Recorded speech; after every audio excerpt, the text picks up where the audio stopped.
વિજયાદશમી નિમિત્તે મોરબી જિલ્લા રાજપૂત સમાજ દ્વારા મહારાણા પ્રતાપ સર્કલથી ન્યૂ પેલેસ સુધી ભવ્ય મહારેલી યોજાઈ હતી। સમાજના સભ્યો પરંપરાગત રાજપૂતી સાફા, તલવાર અને શસ્ત્રો સાથે ઐતિહાસિક ઝલક સાથે જોવા મળ્યા હતા।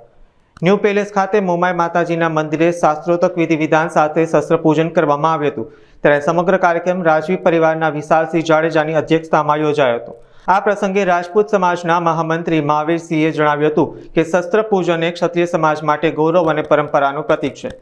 વિજયાદશમી અસુરી શક્તિ ઉપર દેવી શક્તિનો વિજય દર્શાવે છે અને ક્ષત્રિય સમાજ માટે ખાસ મહત્વનો તહેવાર છે। મહાવીરસિંહ નરેન્દ્રસિંહ જાડેજા, હું મોરબી જિલ્લા રાજપૂત સમાજનો મહામંત્રી છું અને અમારા પ્રમુખ શ્રી દશરથસિંહ ઝાલા આજરોજ અમે વિજયાદશમીના દિવસે શસ્ત્ર પૂજનનું આયોજન મોરબી ન્યૂ પેલેસ ખાતે વિશાલજીતસિંહ જાડેજાની અધ્યક્ષતામાં મોમાઈ માતાજીના મંદિરે માતાજીના સાનિધ્યમાં ચાલુ વરસાદે આ અમારી સરસ મજાની રેલી સ્વરૂપે આજે અમે શસ્ત્ર પૂજનનું આયોજન કર્યું છે।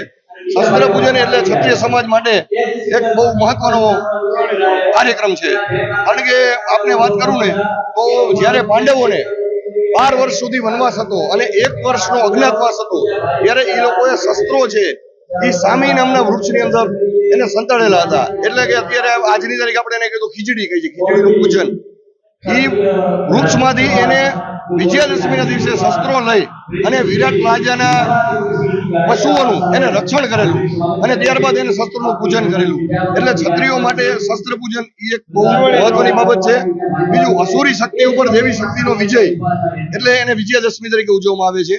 અને ખાસ અમે ક્ષત્રિયો તો શાસ્ત્ર અને શસ્ત્ર બેને માનનાર એક અમારી જ્ઞાતિ છે, એટલે અમારા માટે બહુ જ મહત્વની બાબત છે। આપણે જોયું હશે આજે કે ચાલુ વરસાદે શસ્ત્ર પૂજનની રેલીમાં કેટલા બધા અમારા વિશાળ સંખ્યામાં લોકો બધા આવ્યા હતા અને અત્યારે અમે ન્યૂ પેલેસની ખાતે વિશાળ બાપાની હાજરીમાં શસ્ત્ર પૂજનનું આયોજન અમારું ચાલુ છે।